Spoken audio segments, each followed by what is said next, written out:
Apologize on the delay.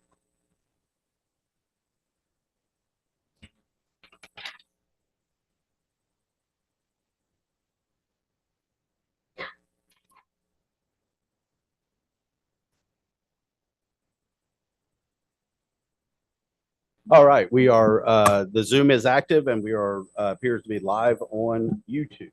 Okay, I hereby call to order the January 10th, 2024 meeting of the Rockbridge County Planning Commission. Roll call, Commission Member Hennis, I'm here. Commission Member Kramer. Here. Commission Member Lucas, absent. Commission Member Whitmore. Here. Commission Member Watkins is absent. In addition to citizens attending the meeting in person, citizens have several options to view or participate in the Zoom meeting webinar as described below. We will do our best to take citizen comment remotely. There are two options for citizens to offer comment. One, to join the Rockbridge County Planning Commission Zoom webinar. The link is available on the county website to copy into the address line on your browser. Two, to join by telephone, you may dial into one of the numbers listed on the county website. Webinar ID and password are there for your convenience.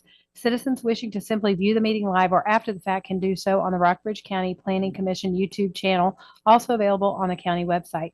If you wish to make a citizen comment as a Zoom meeting participant, you will use the raise your hand feature. You can press raise hand button on the bottom of your Zoom window or press *9 if you are calling in by telephone. This time we will proceed with the meeting. First, we have citizen comments, and this would be for anyone who is speaking on something other than anything that's on the agenda this evening. Do we have anyone physically present to speak? We have no one signed up.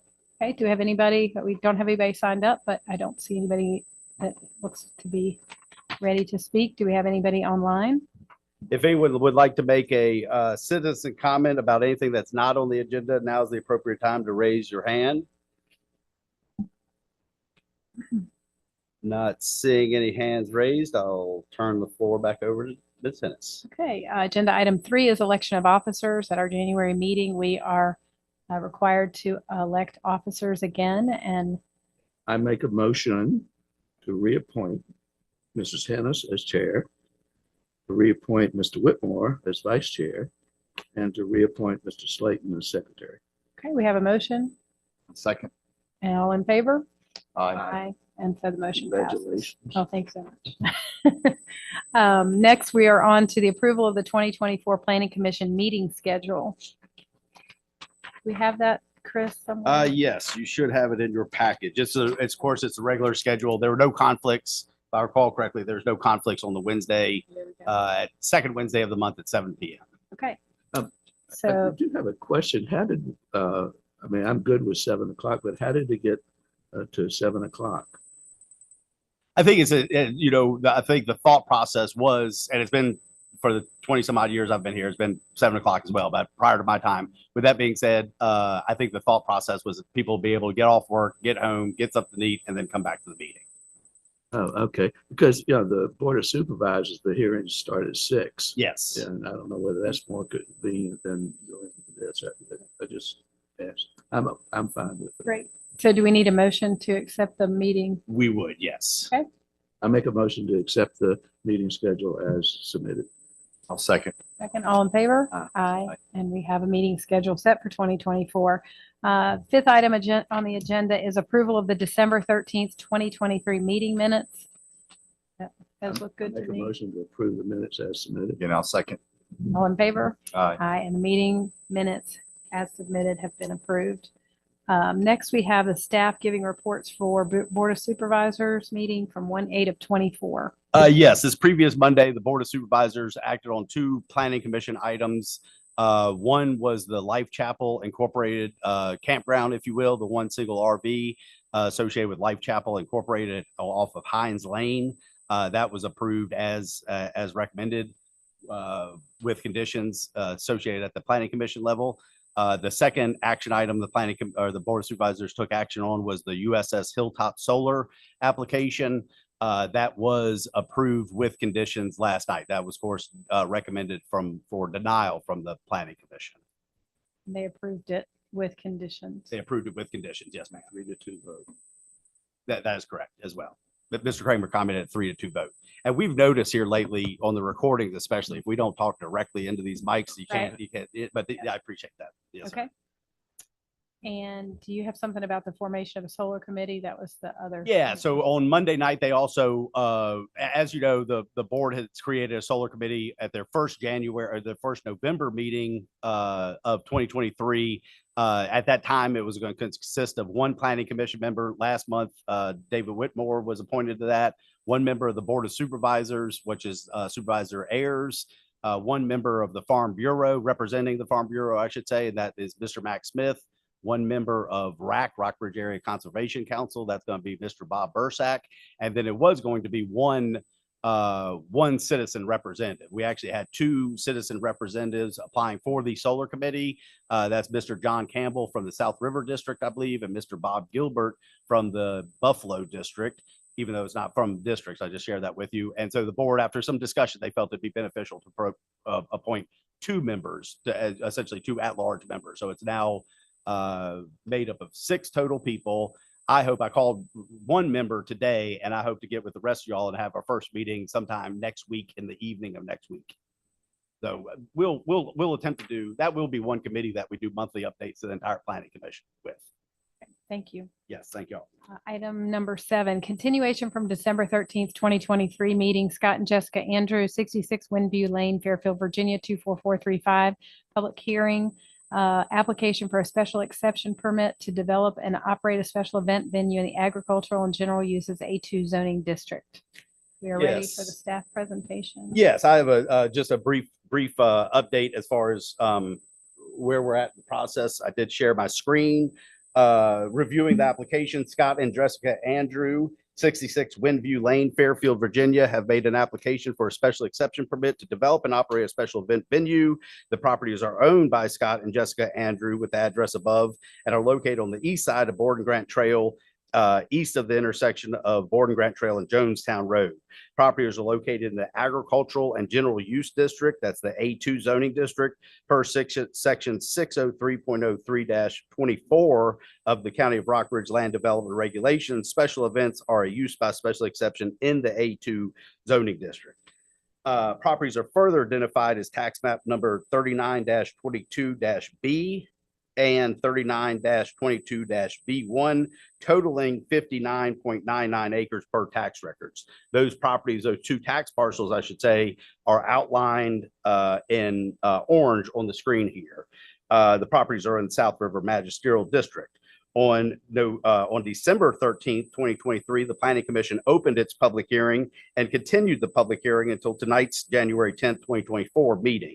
The purpose of the continuing public hearing was to provide additional time for staff and the applicant to address some of the questions and concerns that have been raised during the agenda item discussion. Concerns were expressed on increased traffic on Jonestown Road and Borden Grant Trail, noise and light disturbances that would adversely affect nearby neighbors, lack of notice, communication on this special exception application, conflicts between special event venues and agricultural zone activities, and the potential increase for littering and drunk driving from events. With that, I will turn the floor over to Mr. and Mrs. Andrews.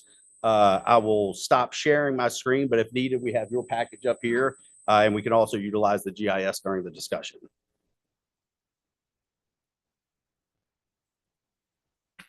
Last time, let's talk this time. Great. Thanks for having us back again. I think though, rather than go over the whole thing again, we thought maybe we would just talk about the specific points of concern that makes sense. Yes. So the main ones, I read through some of the letters that our neighbors have written, and for me, the main ones that I wanted to speak to, that we want to speak to, was noise, traffic, safety, and benefits to the community. Those kind of seem to ring through as like common concerns that people had. So I'm just going to kind of bullet point my way down my notes. Sure. As far as noise, I think we've tried to assure everyone that all amplified music, as per regulations, will occur inside of an enclosed building. So nothing has changed there. Any amplified music will be indoors. As far as voices or noises that people may hear because sound carries, There will be celebrations happening. People probably will be laughing, talking, enjoying themselves. We're not just doing weddings, we're doing farm tours, farm dinners, farm visits. We anticipate a lot of happy people, a lot of laughing, and probably some noise. But that's to us, part of having a happy business enterprise. That's a goal of ours. So we don't anticipate a lot of noxious noise. As far as traffic and safety, we did install a VDOT approved entrance and exit to our property. VDOT feels that it's totally safe and adequate. We also had the deputy chief, fire and rescue, what is it, Mr. Moore, come out. He feels it's totally safe. He had zero concerns about it. As far as road safety and people traveling on specific roads, I can't really speak to that. We visit a lot of venues throughout our community. Many of them are out some pretty hairy roads, and it's our responsibility as licensed drivers to navigate those roads and obey by the laws. So we would hope that people who visit our property would do the same. There are also, as far as traffic, a lot of concern has come up about Jonestown Road. And quite honestly, we've lived there now for almost 3 years. And we very rarely travel Jonestown Road. We often travel Borden Grant. That just for us happens to be the way that we tend to go. And we anticipate that a lot of the guests who come to our property will probably do the same. It's not that every single guest is going to beeline for Jonestown Road. I think that, they have a couple of options. So that's kind of where we see that. Benefits to the community. I don't know who it, other than maybe independent people who are self-employed or who work in, jobs that aren't affected, but like hotels, caterers, rental companies, florists, musicians, vineyards, breweries that'll be providing local artisans, meats, cheeses, as well as tax revenue, which will help with county development. Schools. I'm a teacher. I'm really excited in having students come to the farm. That's not going to be a benefit fiscally, but it's a benefit to our community. Having people come and have a place to gather is really important to us and to our family. We love farming. We love rural living. That's why we purchased this property. That's why we moved here. We don't have any interest in destroying anyone's peace or serenity, but we do want to share it in a respectful way. Okay, thank you. Appreciate it. If we have questions, we'll call you back up. Okay, so we're ready to reopen the public hearing. Yes, ma'am. So let's see here. We hereby open the public hearing again, and I believe we have some people that have signed up. Yes, ma'am. We do first on Gina Beck with following Tom Beck.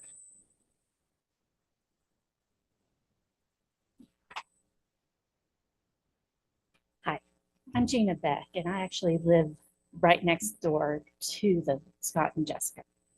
So we have a line of sight to the venue, and basically we've discussed business ideas with them, and we seem to think that they're worthwhile both for the county's agro-tourism and for the community at large. And I support the fact that they are trying to create a business to help support their children in the future. Their business creates some noise and increased traffic, but that will not be every day or even every weekend. And they have gone about this project responsibly, and I support it. So thanks for your attention. Thank you. Thank you. Mr. Tom Beck, followed by Dave Moore, I believe it is. Tom Beck. So as my wife more eloquently stated, so we have the property next door to our neighbors there, and quite frankly, we support what they're trying to do. I mean, I think that they're trying to build on agritourism and maybe to be able to expose that to some folks that maybe don't normally see that. So I just think it's a good thing personally. Thank you. Dave Moore, followed by Jan Moore.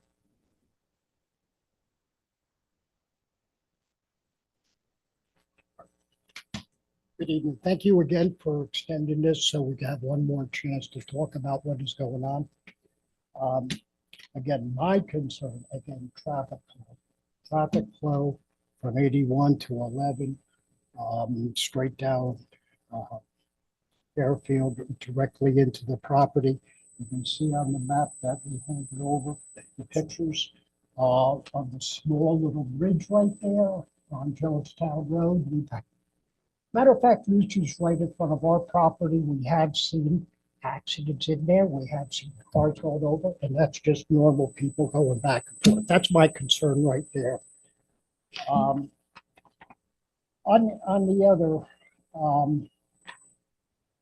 environmental, we got a creek going right through. All of there, downhill, all of that.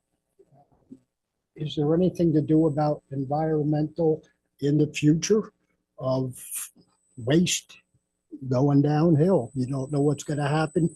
Hits the Moores Creek, goes down to South River, can extend in wherever. We're all concerned about something like that. Again, noise control, firsthand by the event center that I run. We have reached out to neighbors from some of the other 3 venues that are on board the grant. Some of the neighbors have reached out. We didn't get permission to share, but on Rockbridge Neighbor Facebook, their biggest concern was noise.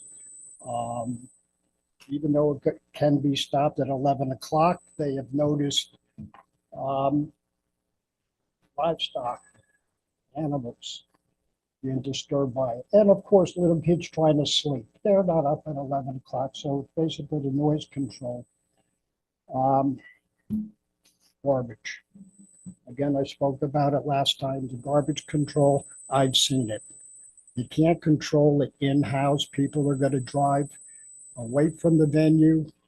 They're gonna dump, I've seen the garbage waste. We don't wanna see this. Also, 36 by 60 proposed building having 200 people. I know by fire code 200 people is fine. We have a building up there that's 48 by 80. Right around the same square footage. You put a dance floor, you put a stage for a DJ, for a band. Their square footage is just minimized for 200 people, not safe. I had to knock ours down to 100 to 150 in and around there because of tables, chairs. It gets cramped. You don't know. Outside, Sorry, your time is up. I'm sorry. So we've got I'm to sorry. go on to the next person. I'm And sorry. That's so okay. basically the safety on something like that, X amount of people. Okay. Again, I do have comments from people from Facebook, the neighbors of Rockbridge that answered. I'm not sharing. We didn't ask permission, so I'm not going into any of that. All right. We need to have your, I think it's your wife that's speaking next, Jan. Thank you. Thank you. Jan Moore, followed by Lisa Walter. Hi, I'm Jan Moore. I reviewed the application for special use, but we don't have a substantial factual information regarding several of the statements that were cited in the application. Would tourism benefit to farmers, antique shops, artisans, and other businesses actually benefit from people traveling to or from an event? We'd like the time to inquire to local businesses as to whether they have experienced an uptick in business from the existing venues, or do people just come to an event and leave? The neighbors will not benefit financially from having another event venue close by. The potential benefits are vastly outweighed by the negative impacts. happy noise is still noise. And if you're not a participant in an event, happy noise has no meaning for you, except that it's unwelcome. To No End Farm has not been an active farm for at least the 18 years since we've been here. But before that, it did host horse and miniature horse show events. This is a totally appropriate event type for our area, and we would embrace any sort of venture that does not include loud music, excessive night lighting, and excessive traffic. The Andrews stated that we had a need in their application. They had a need for an elegant event venue in the area, but there are at least 6 other event venues, and that's what's on maps A and B in the area within 9 miles, 4 within 5 miles, and 3 directly on Borden Grant Trail or setback from Borden Grant Trail. This is a clear oversaturation of event centers within the parameters given our population density. There's no restriction on holding events outdoors or in a tent, which would further magnify music noise. As to community development, would the addition of yet another venue of the same nature negatively impact the existing event locations so close to this proposal? The effect on our property values would be terrible. The appeal of this area, this rural pastoral setting, loud music, nightlights, and vehicular traffic are what people came here to escape. And I'm speaking also for myself. We came from New Jersey. No one would find this area appealing to locate to, given those attributes. The venue is literally in our faces. And on one of the photos that I provided, you can actually see it's highlighted in yellow that it's very close to the road. And there are at least 15 residences within that place. These are our homes and our sanctuaries. We've used our life's earnings to live here. We chose Rockbridge County for the rural, peaceful surroundings it presents. We pay our taxes and support our community and respectfully appeal to the board to decline this request and preserve the valley that we love. Thank you. Thank you. Lisa Walter, followed by Eric Walter.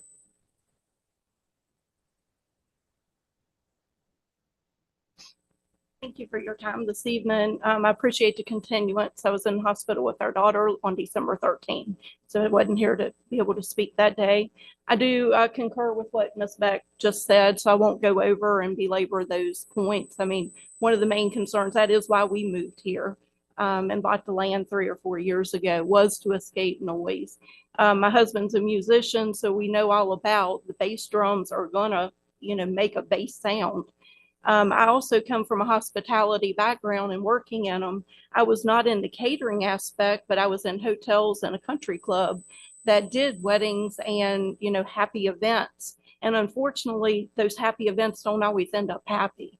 I mean, I've had to call on-site security. I've had to call outside police to just alleviate the effects that alcohol have on people when they have an excess. I have been subject to and had in my family a drunk driving incident, not myself, but a family member.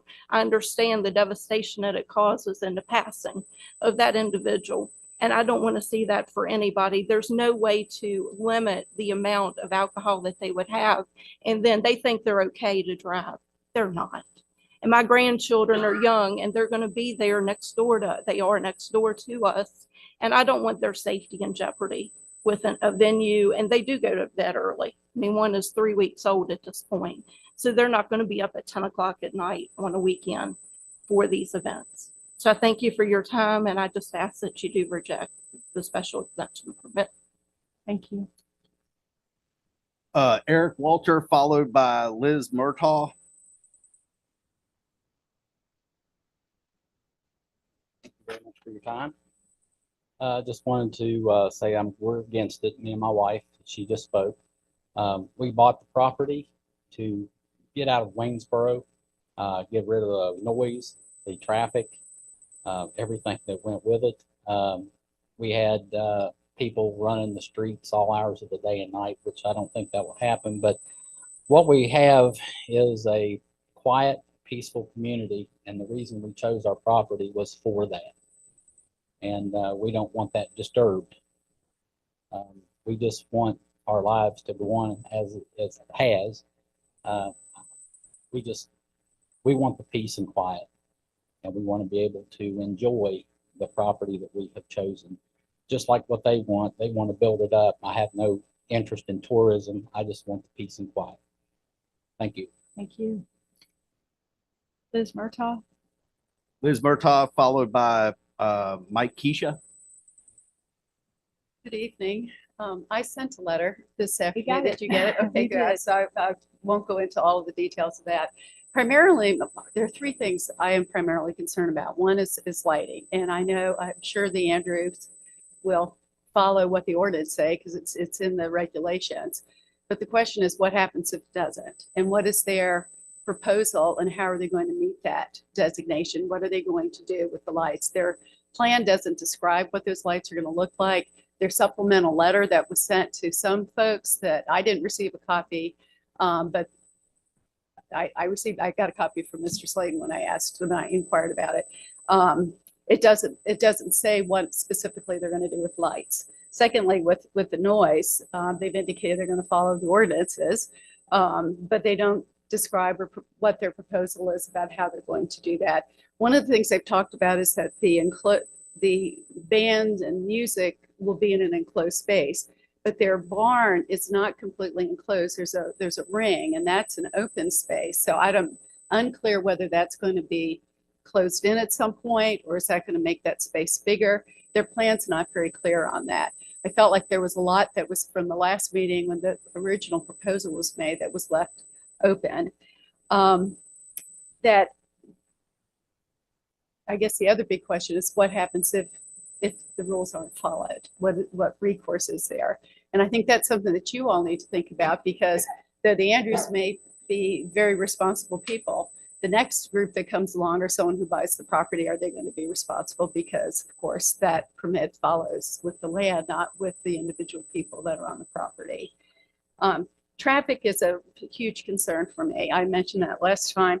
Other people have talked about it, but it's not just Jonestown Road. That's the scariest road because of the blind curves and the bridge and the speed on that it's very difficult to see.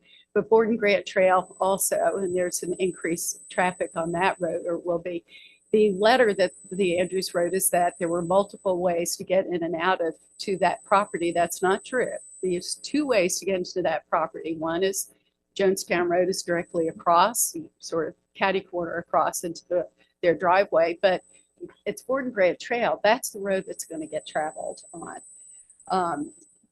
The other thing is that I'm concerned about with the noise is that, people get loud when they drink, and when they're drinking, they are a danger when they get on the road and get behind the wheel.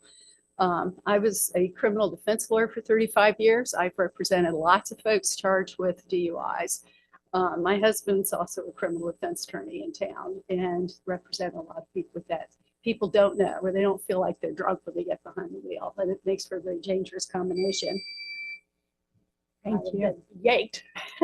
If I could just say one, I guess, last thing is that, Mike, one of the concerns I have is that I would ask you not to consider whether or not the Andrews are good people or whether they're going to be present on the property, because unless you include that as part of the conditions, it shouldn't be something you could consider, because that conditions, what you put down as conditions, need to be followed with the property itself. Thank you. Again, Mike Keisha, followed by Douglas Hopkins Summers.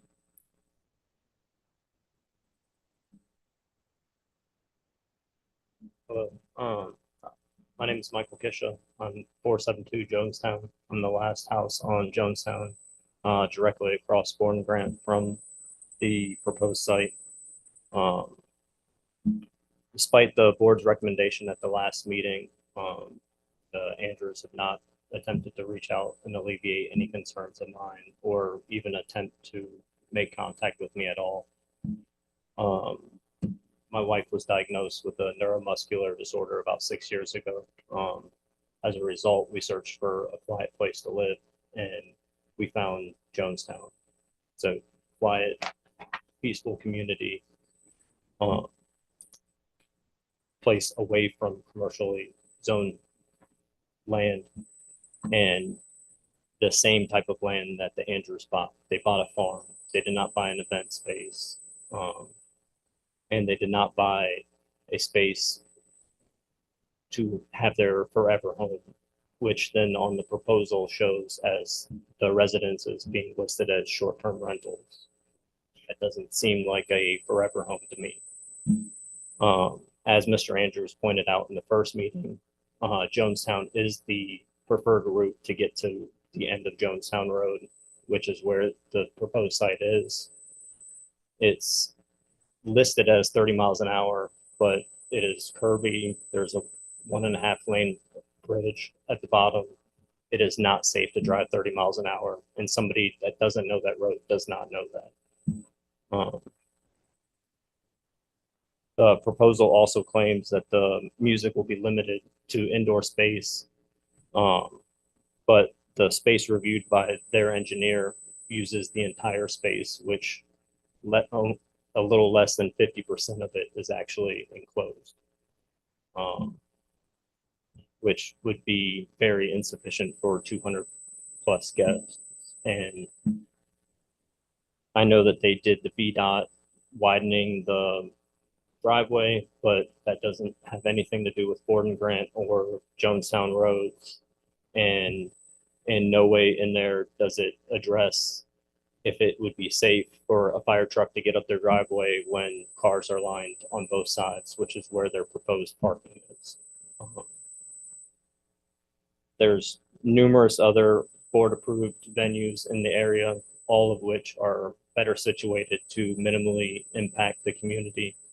Their house is less than 1/8 of a mile off the road. I mean, you can see it right there. And the barn is even closer than to the road than their home is. It is not set back.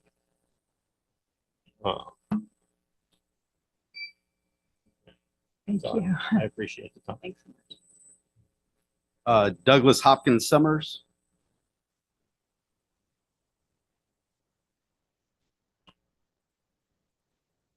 Folks, thanks for having us here.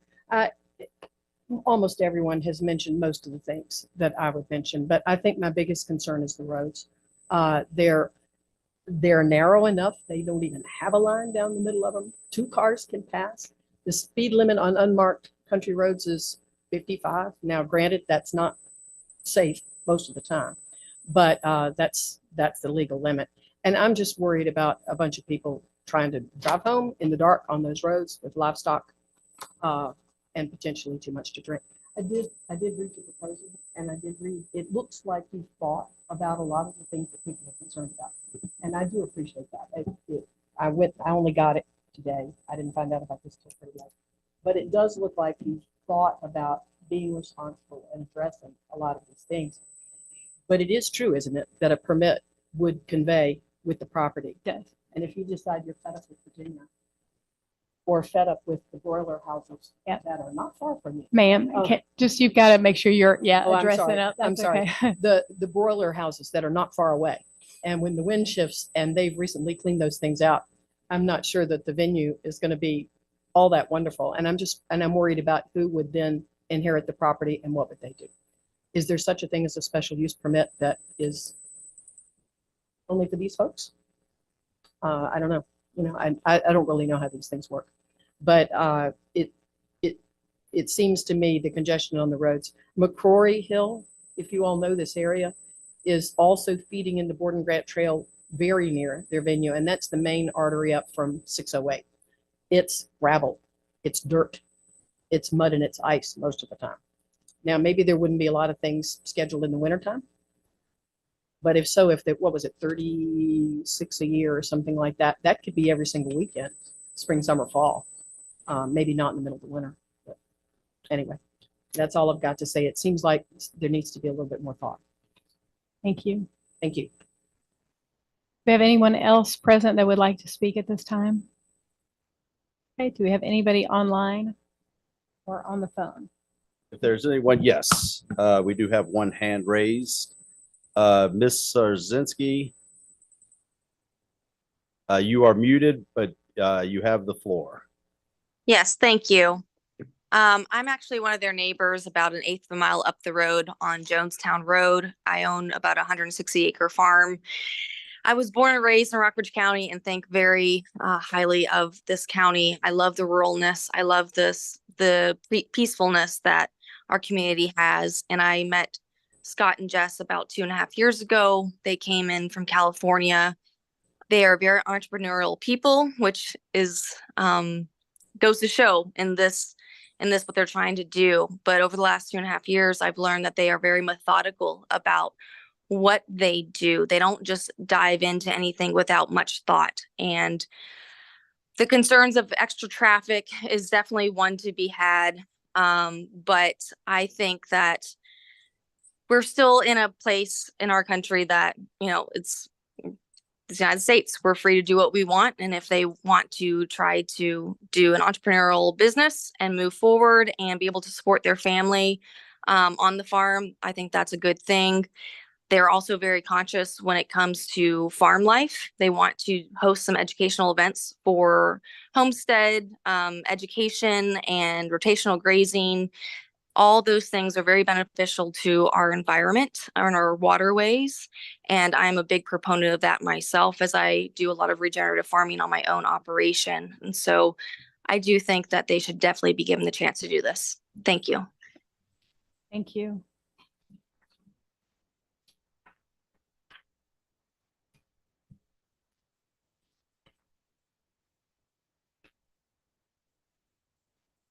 All right, if there's anyone else online that would like to make a comment, please use your raise hand button now.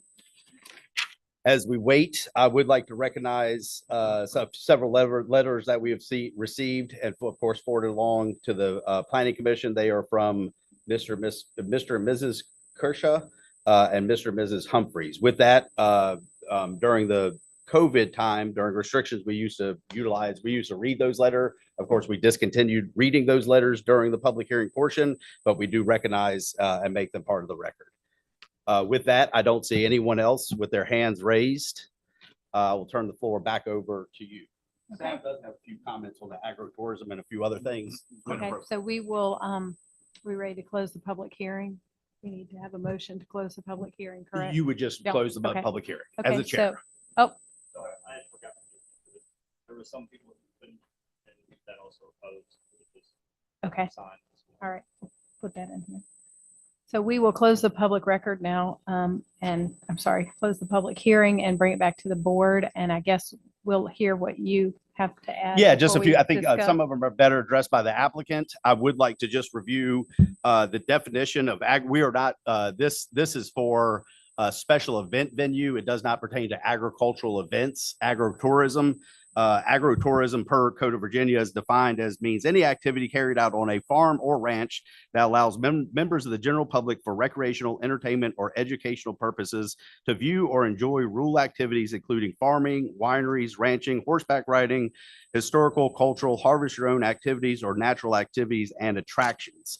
So a couple just off the top of my head, a couple ones that I thought of is pick your own, of course, that could be pumpkins, apples, etc. Corn mazes would be considered agricultural, agritourism, hay rides, limited breweries or wineries. Those are all forms of agritourism. So I did want to be clear. There were some comments made on agritourism about what this special exception, special event venue, weddings, receptions, and reunions, and how that is separated from agritourism. So this definition would not, and It would not special- prohibit those type of activities. Yeah, I'm sorry. The lack of this special exception permit would not prohibit those type of activities. Those are goes to the second point. An agricultural zoning district, of course, as presented at the beginning of the meeting, we are in the A2 agricultural and general use districts. Every zoning district in Rockbridge County, whether it be agricultural, industrial, or in between, has permitted uses and uses by special exception. Obviously, the uses by special exception have been deemed to be uses by special exception because they have a potential for a higher impact on the neighbor or on the community, if you will. With that being said, the Planning Commission has the ability to set conditions associated with those concerns and other concerns that have been raised. The second two other points I'd like to make, one was what happens if they don't comply with the lighting or any other ones. It's a zoning violation. It'd be a violation and staff would follow up accordingly. That could result in, and has several times this year, other special events, civil penalties associated with the courts, and then potential revocation of the special exception permit itself. Lastly, it was raised, can a special exception permit be for the landowners only? And that is a fairly quick no. In fact, I think state law, there was a proposal of state law to do just that, to allow localities to adopt an ordinance that special exceptions would not run with the land, and the ordinance would provide for the ability for the county, if you will, to null and void special exception permits when property is transferred. That did not get much traction, if I recall correctly. It certainly was not passed into law. So those were the ones that I wanted to go over. I thought beneficial for staff to go over. One thing that I thought about as I'm listening to this is a lot of these are very similar concerns to when we were looking at some of these other venues that are on this map, within.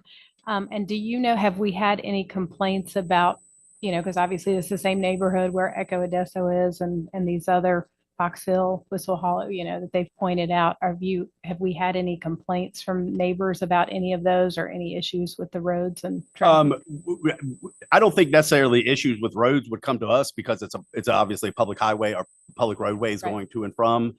We have had some concerns associated with some in the area, but most of those concerns, there were some concerns associated with a wedding event that took place. But one of those properties that you mentioned also has an outdoor music festival permit, which is separate. I think we talked about that a little bit last month.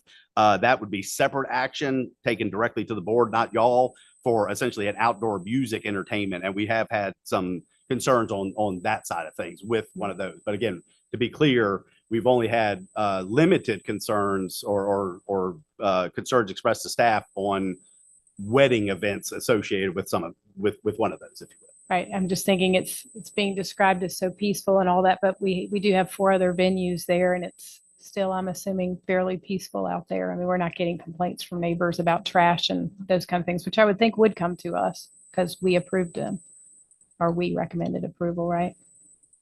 It could. I mean, the traffic concerns could very well go directly to the sheriff's office for enforcement of speed. The litter concerns, I don't think there's a lot of those concerns that were raised today that if it was me making a complaint, I don't think, or really the general public, I don't know if you would express those concerns in off-screen development. That's what I'm trying to say. Okay, very good. Thank you. Do you all have any questions? We're going to bring it back to the board now for discussion. I don't have any question. It's just an observation. I've been out there 4 times. It's a beautiful venue. The first time was right after the snow. They had 2 inches of snow around there. You show that to somebody from New Jersey, they'll be down there lickety split there.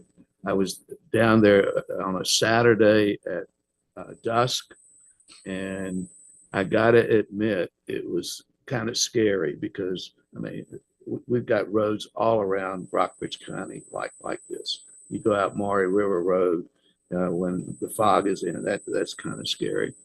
I was out there yesterday in the rain and everything, and I saw the expanded driveway opening. Well, I looked at it, and if I'm going to Jonestown Road, I'm going to come not straight out, I'm going to be canted to the left. That curve, if you're by yourself, you're looking back. I couldn't see the start of the curve behind me. And a truck came out, and a lot of our farm trucks don't have running lights. So I wouldn't have seen the car unless I had a passenger or I've seen it right away. But if I was turning left, how fast are you going to get to speed when a truck is coming barreling down there? For some reason, our trucks could drive faster than speed limit. I don't know how that is possible, but I've got a Subaru, and anyway, but that's just an observation that I don't know how widening the road helps the exit.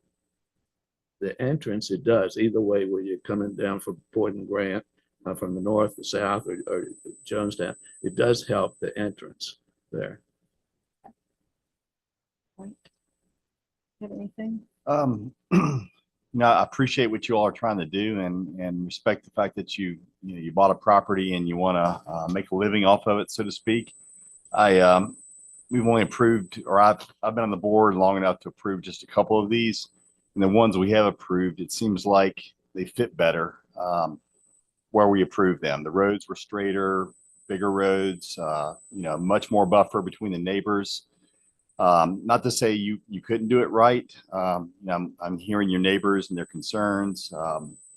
The fact that your barn is still somewhat open, I've not heard plans like we're going to completely enclose it. We're going to insulate it. We're going to do everything possible to keep noise from traveling, because I think that's one of the three main concerns. So, I hesitate to recommend denial of this, but based on all of that, I think that's the way I'm leaning. And it's impacts the neighbors. It's not to say it couldn't fit right. And I think you have other avenues to get businesses started and prove to your neighbors that you will be a good neighbor. Your agritourism, for instance, that might be a good starting point. And, if the traffic doesn't interfere with the neighbors with events like that, then I think you could probably come back in a year or so and it may be a different story. Now, I guess, so there are 57 acres here, but how far is it away from the closest neighbor, the actual venue? I can pull up the aerial photo, give you a better than a I recall, it guesstimate. was pretty It's very close to where that close. little cutout property was. So this is the to be clear, the outline in orange is the 57 some odd acres. I think this is the cutout you were referring to. Yeah. And so if I zoom down on the actual developed portion, if you will, this is the existing barn that is proposed to be converted into event space. So as far as distances away from barn to this property line, and I don't know if you can see that, this property line here is going to be approximately 165 feet. And that's, of course, closest point to the closest point. And then going from this corner to the property line over here, similar 170 feet on that side. As far as distance away from the road itself, let me move this. This, again, closest point to the road is going to be about 550 feet. Okay. And can you show me on there where the Beck's property is? They were the The Beck's spoken- property, I believe, is to the south, located here. Okay. Do that. Okay.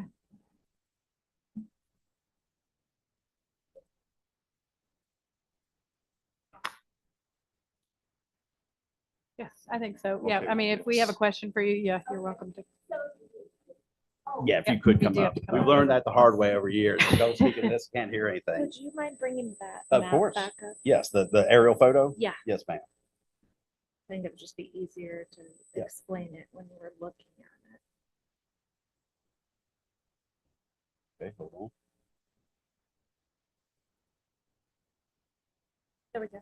No, it's not sharing. Bear with me here.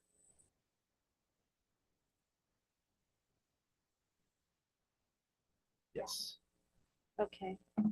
So I'm sorry if we did a bad job of explaining thoroughly the structure of the building. We've had an architect out, engineers out, all these other people, and I honestly didn't know how detailed we needed to get at this point.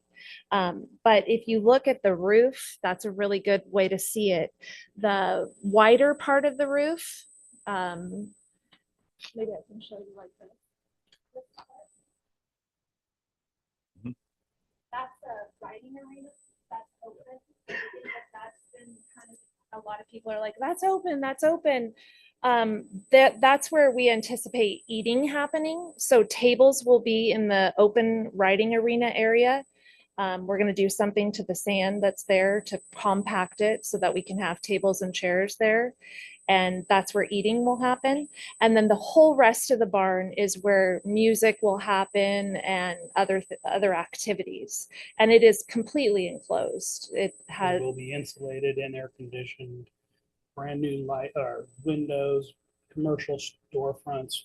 I mean, we're going to be putting in about 200 grand into the place. It's not where it sits now. it's a horse farm, but a nice one. But it's to no use to us except for a big storage facility right now.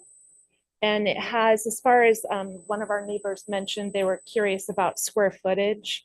The fire marshal knows the whole plan and he was 100% comfortable with the space, the way that we're saying we're going to use it. But there will be some upstairs area as well. So that will be a little extra square footage if people are concerned. But I just wanted to speak to that. Approach the fact that these neighbors are here. We have in the last 2 years planted from here over now all the way to here. Solid, I forget what they're called. Arborvitae. Yeah. Cedar trees that grow real fast. Range Yes, light, yeah. exactly. And we're putting 2 silos right here just for looks because it helps lock up, us and the neighbors, we let the sound, help it out. As well as there's a whole bunch of woods already, it's just right now it's gone because of the leaf. But this is really, when it's summertime, and that's what we're gonna be doing, is when the leaves are gone, we won't be doing this stuff. And we want quiet too. We live right here, we're gonna be right here while this is all going on. Yeah, I did have a question about that because I'm not sure where you got that information. No, that's not it at all. okay. I paid almost, I got about $1 billion. Oh, I think because in the future. Okay, wait. We got to bring stop. I'm sorry. Yeah, we got to bring it back to I here. think So it- yeah. Sorry. I think maybe it was a misunderstanding and I'm sorry. I can understand where you might have thought that. Make sure- yeah, Apparently just on make one sure. of the map that is in our application packet, Uh-huh. you're saying it said something about, what was the verbiage? If you could address, Yeah, just bring it back up here because we'll ask Chris Okay. to look at it. So It's because we have an apartment above our garage. So that's why, but we live there full time. It's insured. so is that short term or Airbnb or It's vacant. Our daughter's home burned down. She lived in it for the last year while we were getting her a new home. And we got 12 fire trucks up our road, so they can go up there. No. But it's there. I live there full time. He lives there full time. She and her fiance live there full time.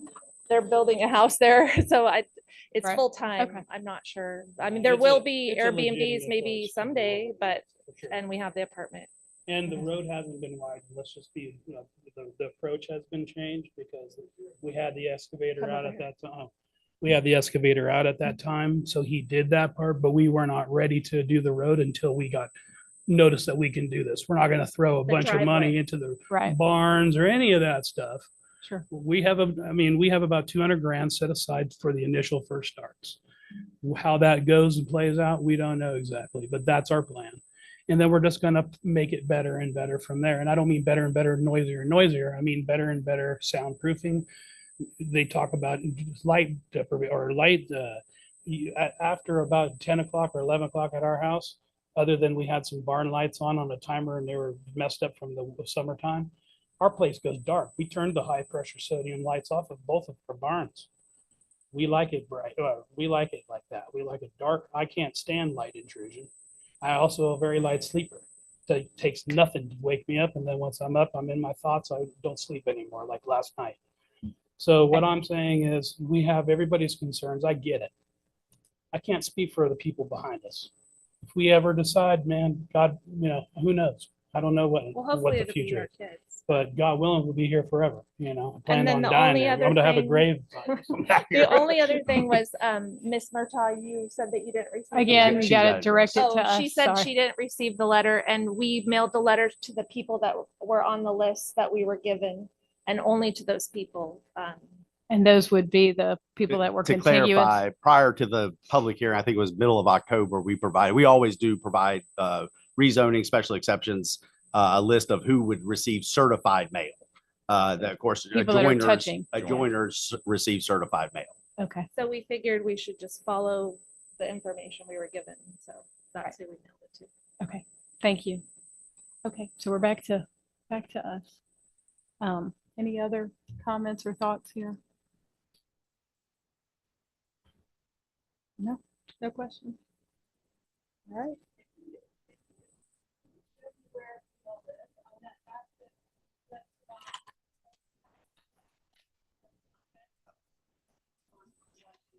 Yeah, I think we're I've got a not going to pretty go good there. idea, but, I mean, I think They we did a have a good job. general idea. We kind of know. I needed to know about the Becks because they were in support of it. I wanted to see where they were, but I have an idea of that. So I don't think we need to go there. Do y'all have anything else? My biggest concern is the adverse effects that it might have on the character of the neighborhood. I'm concerned about that. Obviously it's going to have an impact on the roads. So, that is a given. And also the how close it is to the abutting property. It's pretty close right there, and 57 acres, but it's pretty forward toward, pretty close to the road there. So, if we don't have anything further, somebody want to make a motion and move forward? I make a motion to recommend to the Board of Supervisors that the special exception permit for special events in agricultural and general use A2 zoning district be denied. We have a motion. And I second. Second, all in favor? Aye.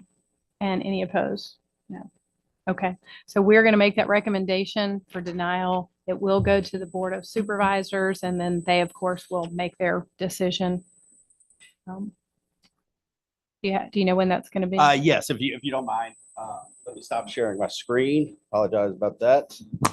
So this is a recommendation. The Planning Commission has an advisory role. The recommendation will be forwarded to the Board of Supervisors. And the tentative date, all adjoiners will get notice of public hearing. With that being said, the earliest possible date it would go to the Board of Supervisors would be on February the 12th. But it will be advertised in the newspaper, and all adjoining property owners will get certified mail stating notice of public hearing. Just so you understand, right, that the people who are not adjoiners are not going to get a letter. They need to be looking in the paper for that Yes, advertisement. Yeah, that's and correct. when that Yes. will be. Okay. All right. I appreciate everyone who came out this evening. Wish you guys luck, and thank you for coming out. Do we want to take a little quick break? We take a 2-minute break. If anybody, obviously public Yeah. meeting for the rest of the meeting. If anyone would like to say, they're We more have than welcome. another If public not, hearing coming up here. So let's take a 2-minute adjournment to let people do their thing.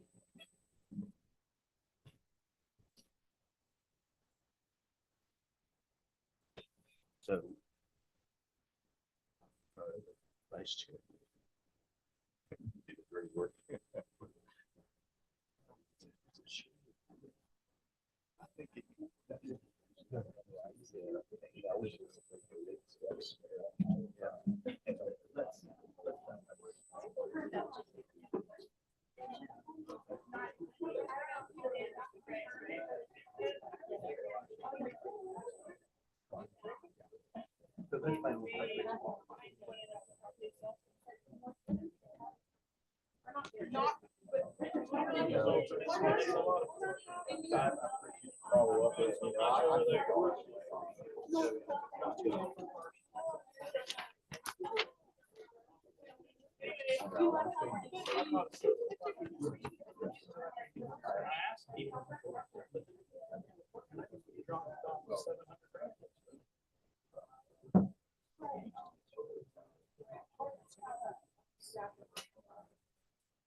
Well,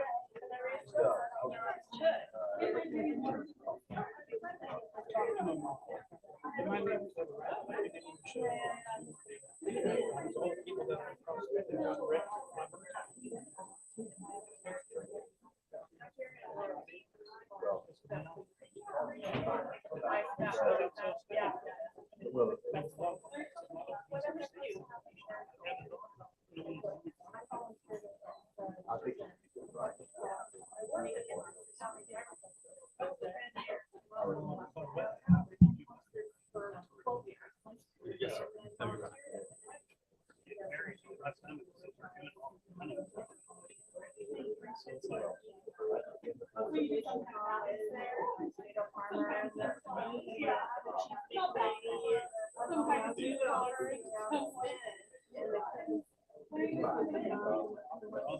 kind of got those things around that stuff. That's what I mean, have you ever been to any of the batteries? Have you never been to see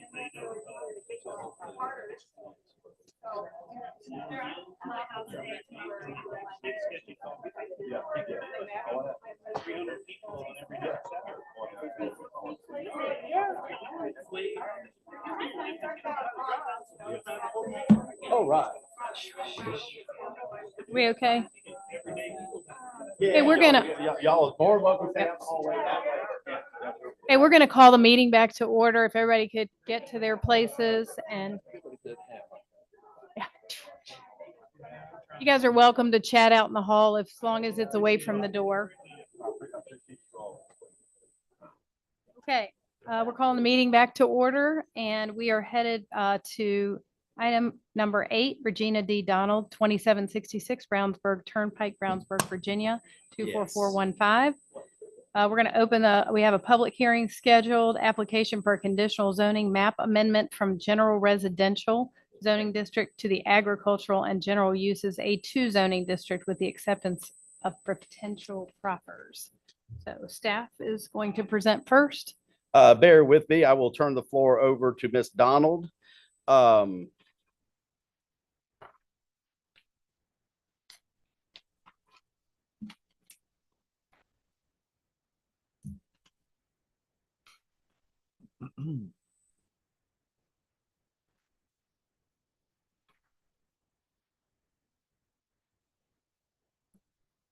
All right, Regina D. Donald, 2766 Brownsburg Turnpike has made an application, and I'm gonna highlight her parcel real quick.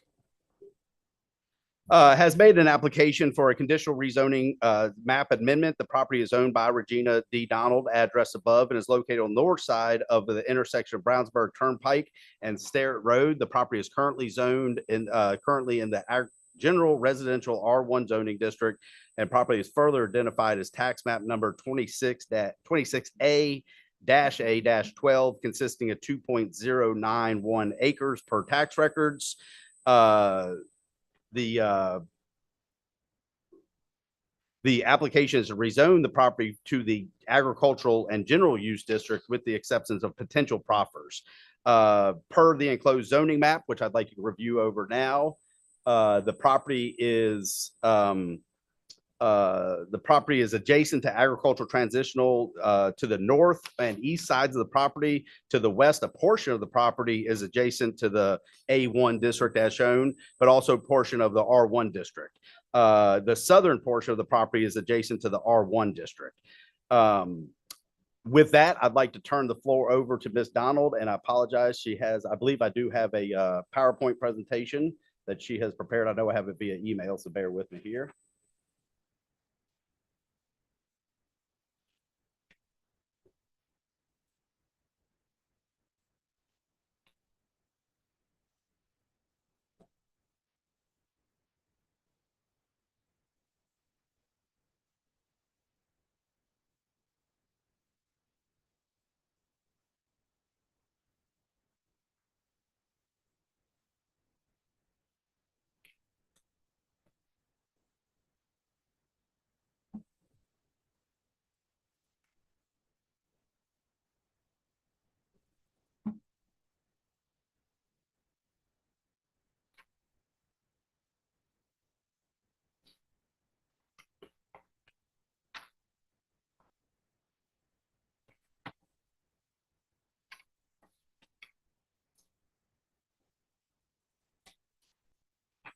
My apologies. With that, I'll turn the floor over to Ms. Donald. I had your old one saved to the computer, but I had to pull up the new one. This should be, the next slides are just going to be to left and left or right arrow. If you want to go forward. And I'd like to ask a question before I begin, if you don't mind. You mentioned some zoning of other zones, but when our discussions were that the properties that were next to mine were A2. A2, did I misspeak and say AT? Yes. Oh, I apologize. I apologize. A2.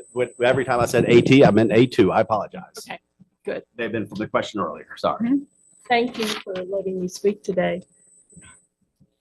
I have a statement and then just a few slides to help illustrate. I've been growing a small orchard on my land for the past 10 years, and this year's harvest was bountiful. I was fortunate to be able to share fruit with family, friends, and our Brownsburg neighbors. I'm sorry, ma'am, we can't shut the door. Oh, ma'am, we can't shut the door. We can't shut. Yeah, no, we can't. Yeah.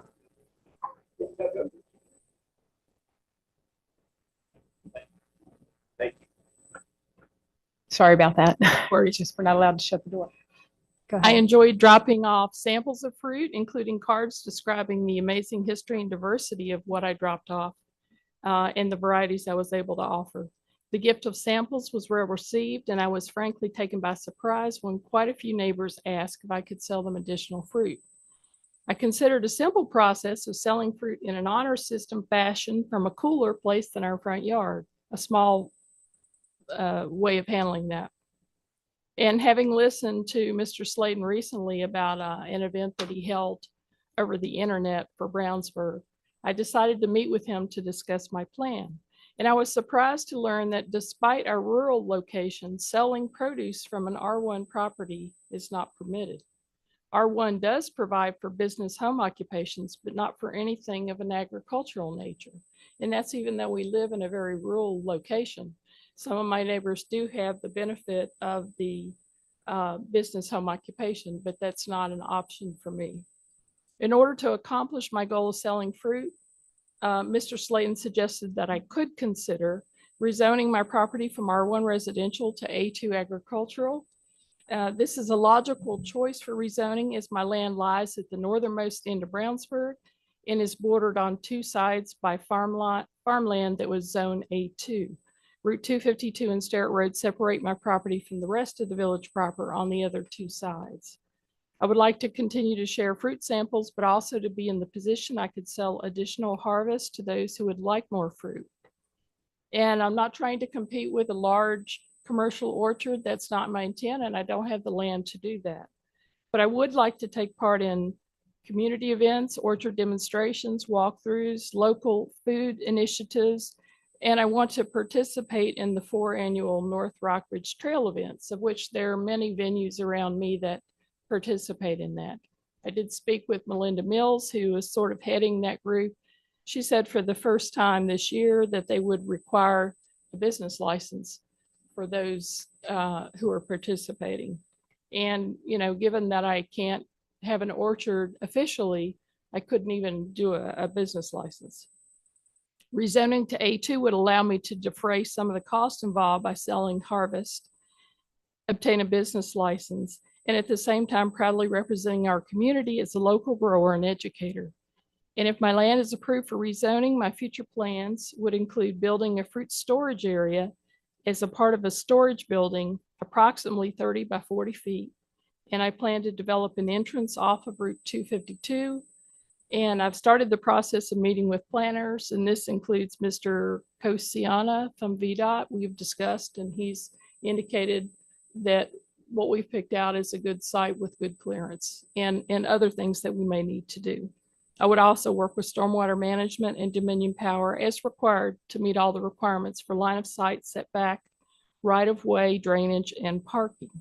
Currently, there are no plans for regular business hours at this orchard.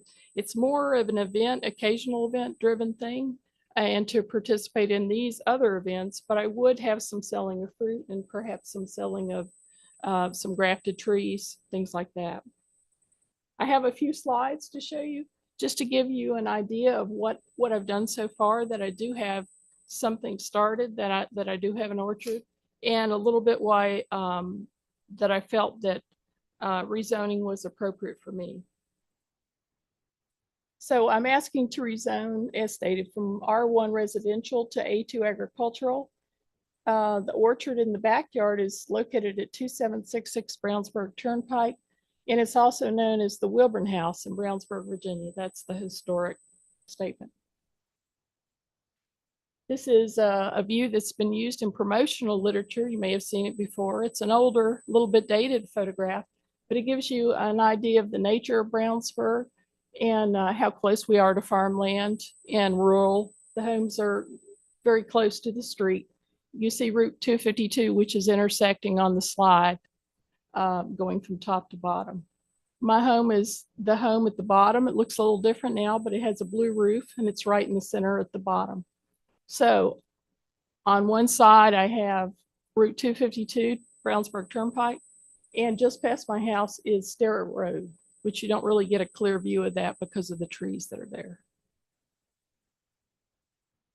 This view is a Google view. I thought it would be a little more helpful to be looking down at Brownsburg.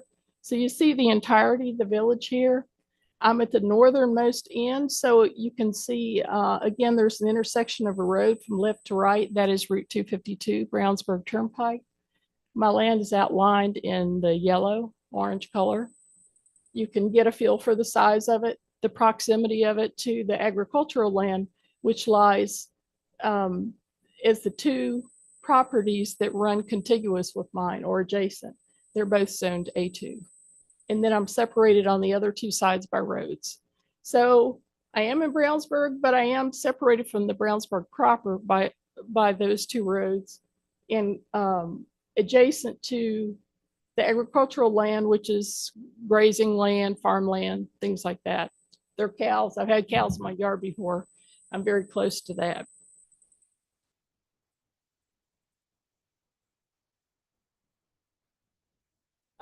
This picture is looking at the same angle. So you see the two agricultural lands, one on the right, one on the left, on the opposite side of Hayes Creek. This is at the back of my property, but it still gives you a view of the agricultural nature and what I'm looking at from my backyard. This is a shot of an early shot of the orchard and its development. Again, you see the same, you see Hayes Creek behind us, you see the two land masses behind. This is drawn a little bit further back, but I have a lot more land on the other side, just to give you a view of where the orchard is situated. This is a picture that obviously is further down the road in the development of my orchard. It's looking toward the same corner. You can see that I have a fair number of trees. I have 45 trees. I have a lot more varieties than that because I do grafting. And I try to keep this in a fairly orderly fashion. I'm interested in educational events and training and assisting people with learning about apples too. It's not just the selling of apples, it's the whole process. This is a more recent photo. You can see the trees are a little bit further along. There's an apple on the left. I don't know if you can see it. I've added signage in front of each tree that aids me in keeping the trees straight. Which tree is which, what graft is where. And when I have educational events, it's very helpful to have that when people walk through.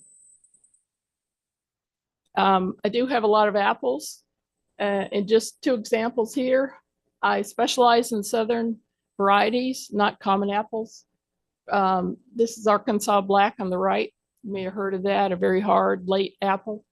On the left is some fruit that I gathered one day, Red Delicious, Summer Banana, Razor Russet, Old-fashioned Limber Twig, things that you may not have heard of. People are interested in new varieties, and that's the focus that I've tried to take on my orchard.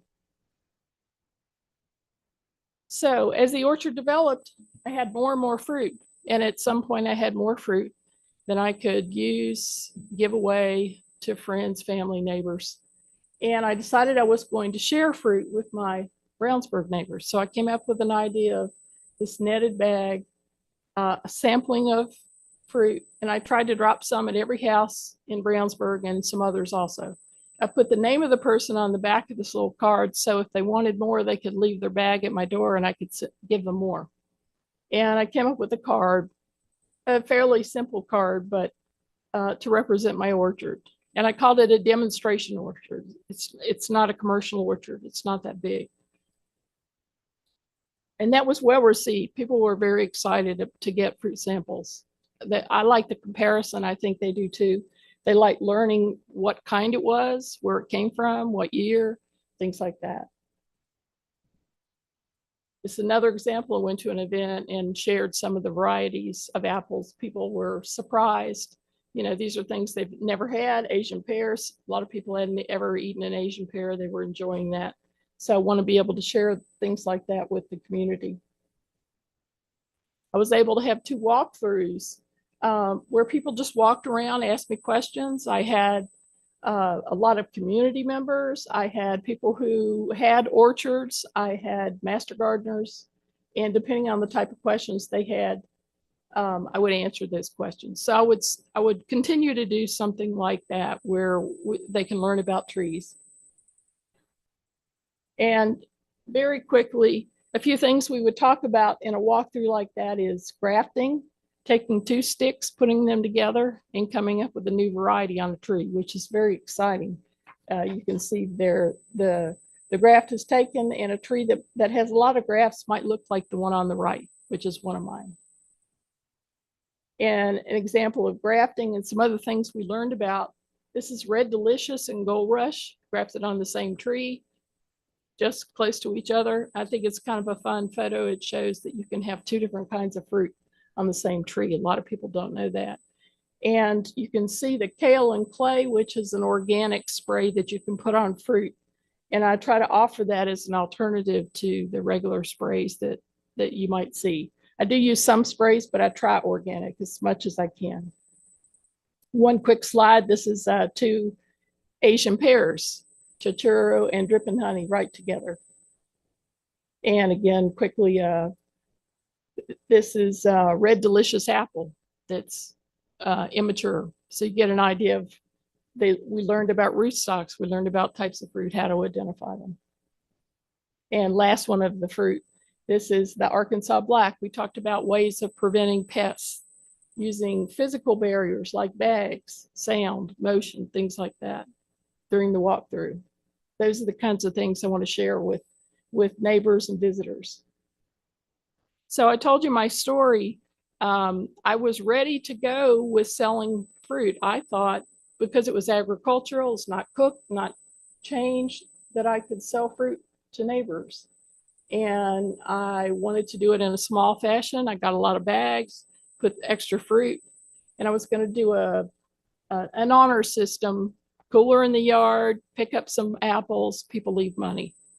And I happened to go and talk to Mr. Sladen about it. And he says, I'm sorry, you can't do that. And I said, but I live out here in the country. And he says, you're R1. R1 does not permit sale of fruit.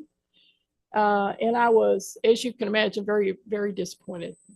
And he also pointed out that I really shouldn't sell my fruit anywhere else either.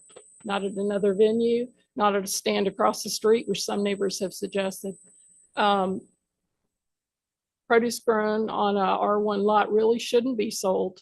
There could be problems with that, and I think he consulted to confirm that.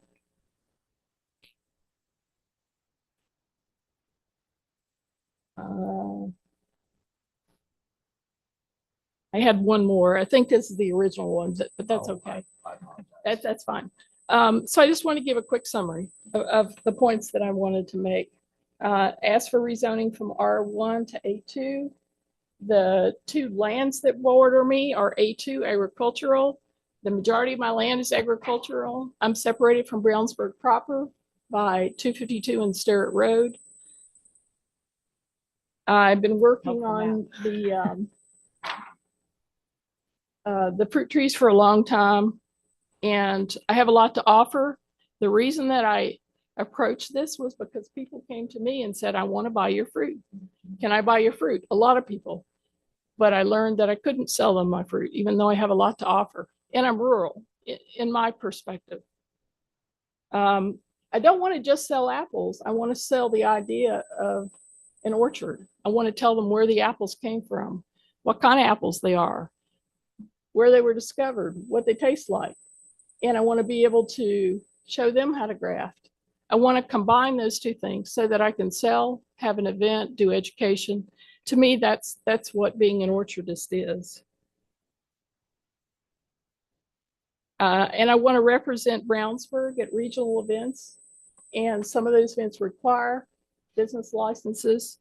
I was told that the North Rockbridge Trail did, and the only way that I can do that is to have a rezoning to A2. And that's all I have. Thank you so If you much. have any Appreciate it. questions. It's very thorough. And yeah, they have this map in there, which is really helpful, which shows exactly where your property is in A2 and all that. So that's been very helpful. Thank you. Okay. And Mr. Slade, you didn't have anything else to add to that at this time, right? It may be, well, we can open the public hearing and then have staff comments or vice versa, either one. Okay. I just thought if you wanted to address, I mean, just before they come up, if you Yeah, had no, if anything you wanted don't to mind, I address, think that'd be good. I think that's a good idea. So it's a somewhat appropriate time as far as reading the state code definition of agro-tourism activity. This activity would obviously be pick your own agro-tourism activity.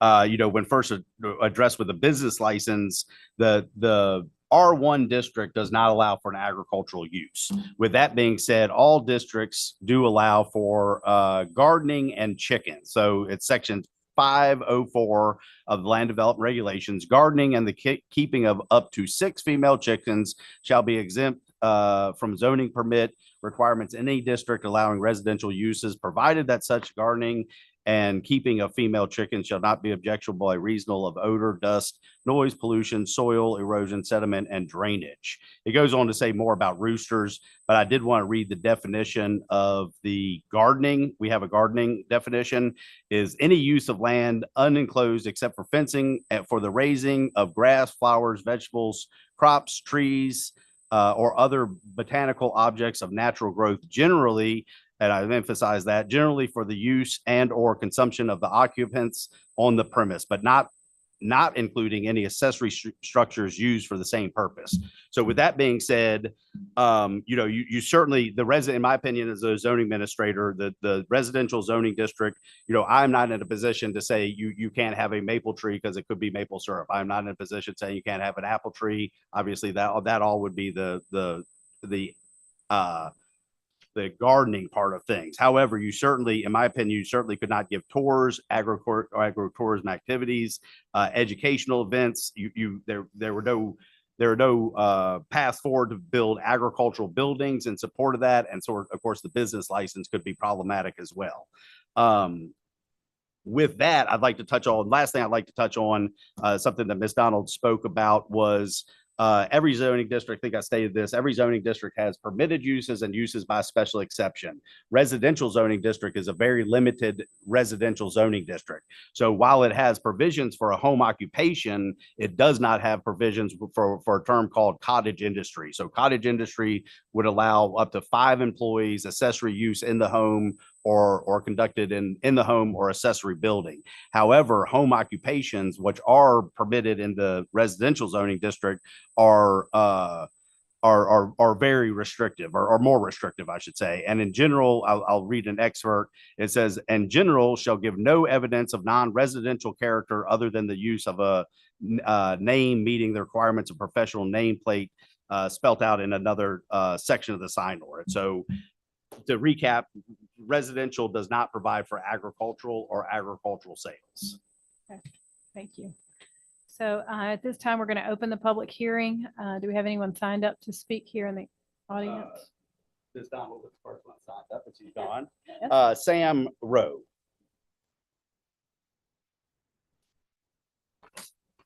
Good evening. My name's Sam Rao, and I live 5 houses diagonally up the Brownsburg Turnpike and in sight of the proposed rezoning. My wife and I are in favor of the change. As you can tell, Regina is very passionate about growing her apples. And I think as a neighborhood, I can't see where it's going to change anything greatly. They are sort of walled off by both Sterrett Road and the Brownsburg Turnpike, and adjacent to agricultural land that she explained. I think anybody who lives in Brownsburg or close by may want to stop and think that there may be worse things than asking for this, because that residential property could lead to another house or a trailer on the property. Can't see where parking our traffic is going to be that big of a deal because they do have ample pull off on 252 to park in front of their house. And as she stated that they have plans for off-street parking as well, and I talked to VDOT. Other than the fact that the Brownsburg Community Association is a social group in the little village that, according to one of the later meetings last year, that there are 350 members of. Let me just be clear that the Brownsburg Community Association is a social group that collects dues, has fundraisers, provides scholarships from area students, but they have no say in what goes on in this type of meeting. The individual members do, but the majority of those people may not even live in Brownsburg. They may not live in Rockbridge County. A number of them that serve on the board of the museum are not even residents of Rockbridge County. So I don't know if anyone's going to speak on behalf of the Brownsburg Community Association. Just be aware that most everybody that lives there belongs to it, including me. And I've not been polled, but there seems to be some clout that they like to push. Thank you. Other than that, I think it's a great thing. I hope you will vote in favor of the request. Thank you, Mr. Rao. Mr. Sladen, do we have? No one else has signed up, but we do have others that'd like to speak. If you Okay, could come if up, you'll state just your come name up. and magisterial district. Great. My name's Cindy Oliver, and I recently moved to Brownsburg, kind of on the other end of town. And I have no objection to this. It's wonderful. And I just don't see any downside to what she offers. It was one of the first people that came and welcomed me to the village. And I can't see a single point that is negative on this at all. So thank you. I'm giving it a Appreciate big giant 4. Very good. You have anyone else that would like to speak? Come forward and just state your name and magisterial district.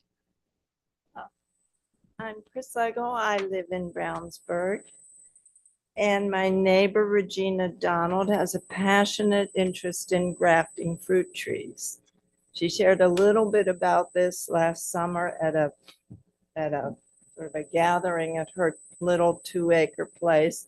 This zoning change to agriculture will help her to promote this activity to other folks by teaching about it and encourage people to grow their own fruit trees, with the added enjoyment of creating trees with several varieties of fruit on one tree, which is her real passion. Regina's plan to share this fruit growing activity will not change life for the folks in Brownsburg, except that we can be pleased to have such an able and eager orchardist there in our village. So I'd like to support that. Now, I understand that there were some concerns that if this place, that if their little property is turned over to agriculture, that after them, something onerous could happen.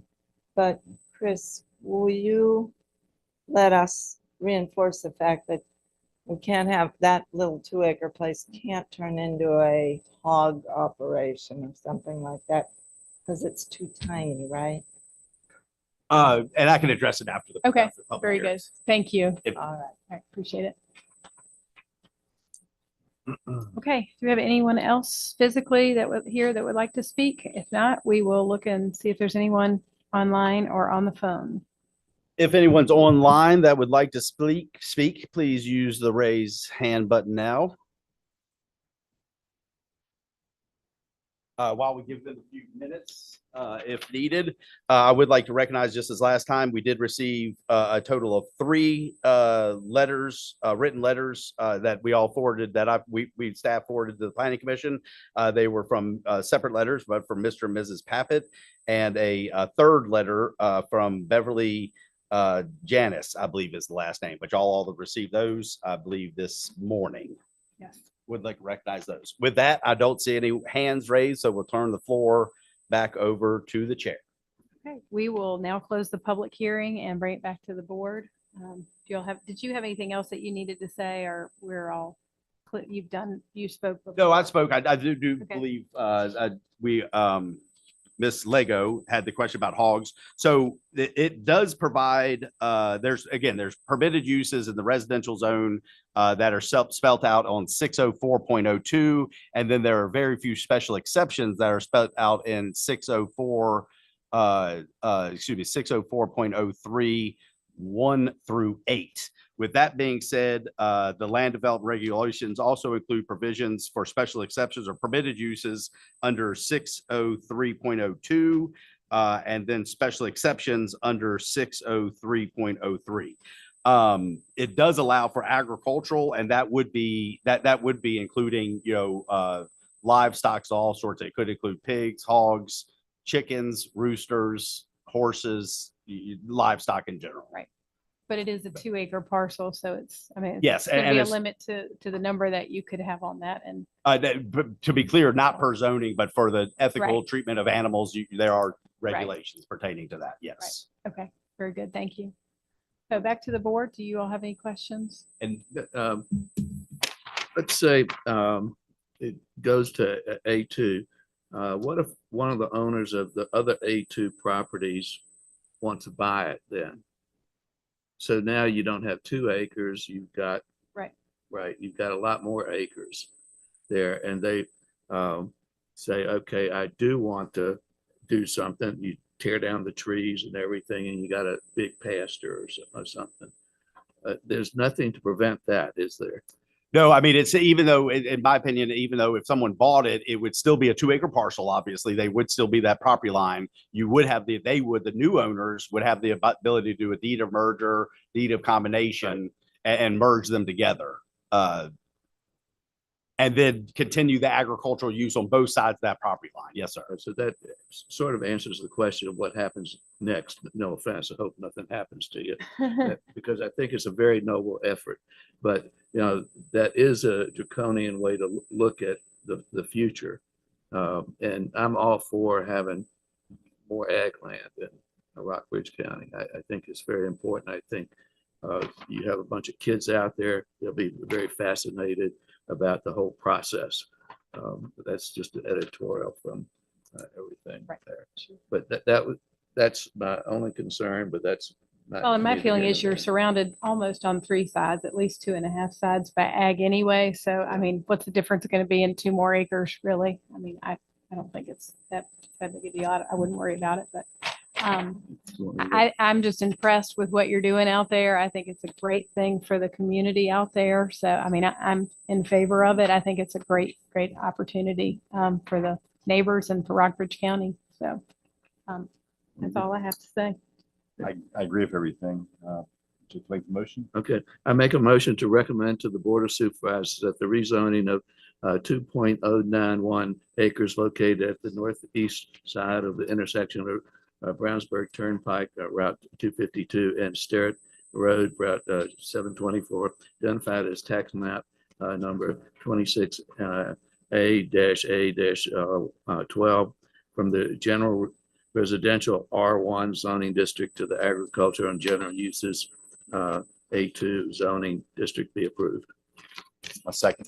Okay, we have a motion and a second. All in favor? Aye. And the motion passes. We will recommend approval to the board. Yes, and same as that, I think the earliest this will be on is the February 12th meeting, but everyone will get certified mail on that notice and it'll be in the newspaper. Zoning action or rezoning pending sign in this case will remain up. Great. Thanks so much. Thank you. Thank you. Thank you all for being here this evening. Okay, on to agenda item 9, Rockbridge County, 150 South Main Street, Lexington, Virginia, 24450. Public hearing on the application for zoning text amendments pertaining to parks and playgrounds and to define recreation indoor and provide for the use as a use by special exception in the agricultural transitional zoning district and as a permitted use in the general business B1 zoning district. Yes, at its November 8th, 2023 Planning Commission meeting, Planning Commission instructed staff to research a zoning text amendment that would provide for additional recreational facilities in the agricultural transitional zone. on November 9th, staff emailed members of the Planning Commission and members of the Board of Supervisors to explore the willingness to initiate a zoning text amendment to allow for additional recreational businesses by special exception in the A2 zoning district. The discussion on exploring additional recreational uses was initiated by a citizen contacting the Office of Community Development to discuss the possibility of developing an indoor rock climbing wall in the Fairfield area. While the current ordinance provides for some commercial businesses associated with recreational uses, such as commercial horse show grounds, golf courses, frisbee golf courses, and parks and playgrounds, all currently used by special exception in the AT zoning district. The current ordinance does not, in my opinion, does not have clear provisions for an indoor rock climbing gym. At its December 13th, 23 meeting, the Planning Commission reviewed staff's findings of how other localities provide for indoor recreational uses and advertised staff to draft amendments for public hearing for tonight's January 10th, 2024 meeting.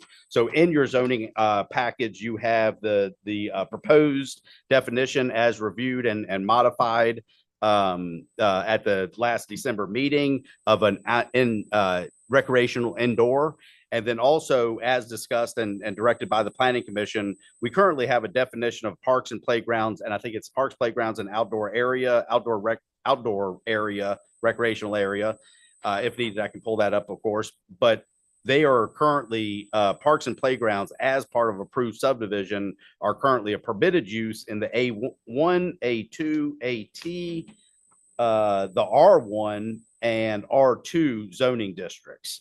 And so what we would propose is striking that off of the permitted uses off of those as a part of approved subdivision, I should say, and then retaining those as a use by special exception where it is used by special exception. So the zoning text amendment not only defines recreational outdoors, but through discussion, it would provide through discussion with the Planning Commission, we felt it'd be beneficial to provide it for not only for a use by special exception in the agricultural transitional zone, but of course, I think it makes good planning sense to make it a permitted use in the business zone. So in front of you, in the package, I should say, everything that is proposed, as always, is in red. Everything that is proposed to be strucken from the land development regulations is struck through. So be clear, parks and playgrounds would be special exception. Yes. So Ms. Huffman was asking about the parks and playgrounds. If you don't mind, I'm going to pull up the land development regulations and so parks and playground, parks and recreational or educational areas are permitted use in the conservation zoning district. Moving forward, they are also a use by special exception in the A1 zoning district. And still, we're not proposing to strike those as a permitted use. As use by special exception in the A1, also in the A2, and then in the AT as well, I assume. But hold on, in the AT. So they are parks and playgrounds are used by special exception in the A1, A2, and AT, but they're also permitted uses as part of approved subdivision. It's my concern, approved subdivisions are by right use of the property. So one could approve as part of approved subdivision. The definition is the same.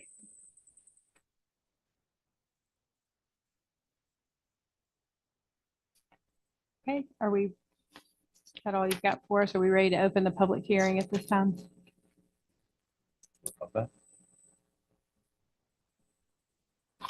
So again, sorry to be thick skull here, but we're striking the fact that parks and playgrounds were a permitted use in A1, A2, and AT. Yes. And that they will go to a use by special exception. They are a use by special exception. However, parks and playgrounds are used by special exception on all three of those zoning districts. But as currently, they're permitted use if part of a approved subdivision. I've sort of struggled with it because you could do a 3-lot subdivision and then have a park and playground as defined in the rear. So it would not take it would not take much to get it from a special exception from a special exception to a permitted use. Okay. And that's not to say, I think the original intent obviously was, I think the original intent of the zoning ordinance eons ago was to have a park or a playground in a subdivision, your traditional park or playground. The problem is if you read the definition of a park or playground, it's essentially, we've approved a park and playground at the Thunderbridge campground, outdoor softball field. And so that would fit in as a park or a playground. And so the problem is having it as a permitted use, a by right use as part of approved subdivision, in my opinion, is problematic because one could construe that as, okay, I have a park and playground, but I have to do a subdivision first. And then, okay, so I do 4 lots with a road serving it or 4 lots along a public road and then a park or a playground in the rear, and not your traditional subdivision park or playground, because we have to use the ordinary and plain meaning of the language. We're just missing that part about subdivision. We are striking the part about subdivision. Okay. Yeah. And so there's no proposed changes for the special exceptions in the A1, A2. Okay. Sorry. That's okay.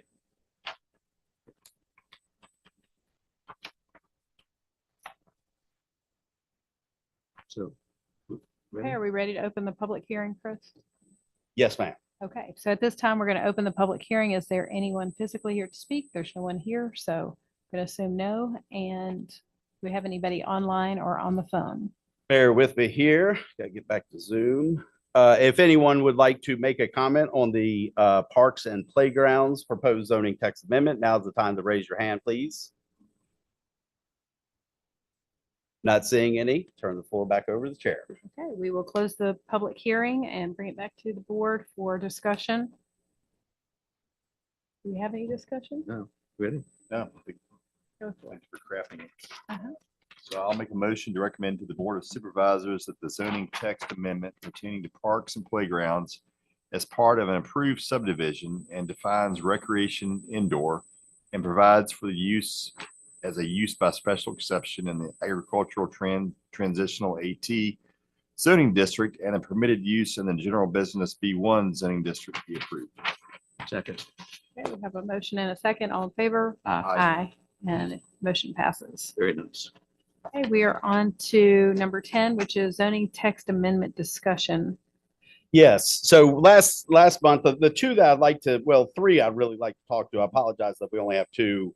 One was a phone call today that we talked about last month, but I failed to put it on the list. So what I'd like to talk about, just a very general discussion on, at one time we had provisions for duplexes in the agricultural, duplexes in the agricultural transitional district and the agricultural general use district A2. So we have removed those from the A2 district. So the only thing that's allowed residential style in a A2 district would be a single family dwelling. So we get this question a fair amount in the office. In fact, we got it earlier this week. A gentleman came in, is having some would like to essentially turn a single family dwelling into a duplex. It lays well where you have an upper level and a lower level. And I think in that particular case, at one time, it was actually a duplex. Another family bought it, converted it to a single family dwelling. Now this gentleman is renting it out and wondering the idea of going back. Anyway, it's not an uncommon discussion in the planning and zoning office. I would say once a month it comes up. So didn't know if the planning commission felt it was, merit to take it to public hearing or have additional discussion with the supervisors, your individual magisterial district supervisors, or what direction the planning commission would want to go in.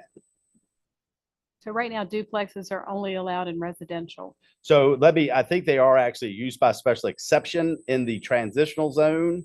Let me verify that. And so it says, 2-family dwelling and multifamily dwelling on public water and public sewer only would be used by special exception in the transitional zoning district. And then that is correct. They're only allowed in the R1 zoning district and R2 zoning district. Obviously, the R1 and R2 equal about 1.5% maximum of Rockbridge County total. I like the way, I mean, I don't want a bunch of duplexes out in the ag area. You know, I think use by special exception is fine with that, so. Would that be true in the A2 zone as well? A use by special exception in the A2 zone, or would you? Yeah, I think so. I mean, use by special, you know, so I they can love it. bring it. I love it. Yeah. I mean, so we'd be okay with them. I mean, how many of those are we gonna get? You know, and under what circumstances would we deny it? You know? Yeah, that's true. So do we want to make it something where they've got to bring it before us each time, or you see what I'm saying? I mean, Absolutely, if they bring yes. it, you Yeah. know, is there a point to have a special exception? You know, because when are we going to deny it? I mean, if you can have a single family, you can have a duplex, you know, it's not talking about a fourplex or a apartment multifamily complex. would be greater than, yes. Right. So, I mean, does it make any sense to do it as a special exception, or would it make more sense to just say it's allowed? I mean, there's some merit to the special exception concept. It's a special, to be clear, it's a special exception in the AT zoning district only on public water and public sewer now. Right.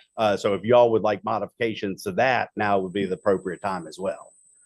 I mean, to me, I like the way we have, I mean, I don't know that I want to see them out on a farm, you know, a bunch of duplexes out in the ag, you know, having to be on well and septic and all that. I mean, I like the idea that it has to be on public water and sewer. That's only an AT. AT. likely anyway. Right. So we want to keep it that way. Basically, we like what we have. Okay. All right. Fair enough. Is that fair? Yeah. Oh, yeah. We don't want to see duplexes out on a farm with well and septic, right? We don't want to see a lot of Right. Okay. I just want to make sure I'm understanding what you guys are All right. wanting. So with that, I would like to propose a zoning text amendment when we removed, and I'll probably have to do a little bit more cleanup, when we removed two-family dwellings essentially from the agricultural general district, we did not remove language that states under Article 701, two-family structures, which is a two-family duplex, same thing, two-family dwelling, I should say. It says two-family structures in the agricultural and general use district A2 shall have a required density of 4 acres for every 2 units. So it was just an oversight on our part that we did not remove that. So coming up, I'll probably do a zoning text amendment just to, with Take out y'all's that part. initiation to strike that. Yes. I agree. So would that be fair to, Yes, for I an think upcoming public absolutely. hearing? Yes, Okay. absolutely. And then I will also search other ones for any inconsistencies associated with two-family dwellings. Okay, thank you. The second one is providing for restaurants as a part of, I have 2 more. I apologize. The third one didn't get on the agenda. Providing for restaurants as part of a general store country. So indicated last month, we have a family that is looking at a general store, but they would also like the ability to have a restaurant component associated with that general store. So general stores are currently a use by special exception in the agricultural and general use district. Okay.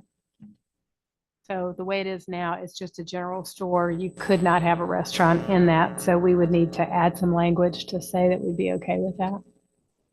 Yes, if you don't mind. That's like could be a table out on the veranda. Yeah, I was thinking about that. If they're coming before us anyway, they're going to talk about what their plan is, whether they're going to have 10 tables, whether it's eating inside, whether it's picnic table outside. I mean, I'm assuming. So it's a single store. This is the country store, a single store which offers for sale primarily most of the following articles: bread, milk, cheese, fresh meats, vegetables, canned and bottled foods and drinks, tobacco products, candy, papers, magazines, and general hardware articles. Gasoline may be offered for sale, but only as a secondary activity to the country general store. So that is the definition of a country general store. Let me make absolute sure. So Lane's would be an example of that, right? That's a country store. Absolutely. Yeah, I would say Lane's is a good, and I would say, you know, if you have a picnic table outside, I wouldn't call that a restaurant. I mean, I can wouldn't go in either. and That's an excellent point. Yeah. So we have a definition of a restaurant. And I would not consider that. I would agree with your interpretation. You get a sandwich inside and go eat it at the picnic table. It's not a restaurant experience where you're ordering and having somebody, right? Even the Natty B, yeah, I would call it. That is a good example. Yes, that would be, and our definition Bear with me here.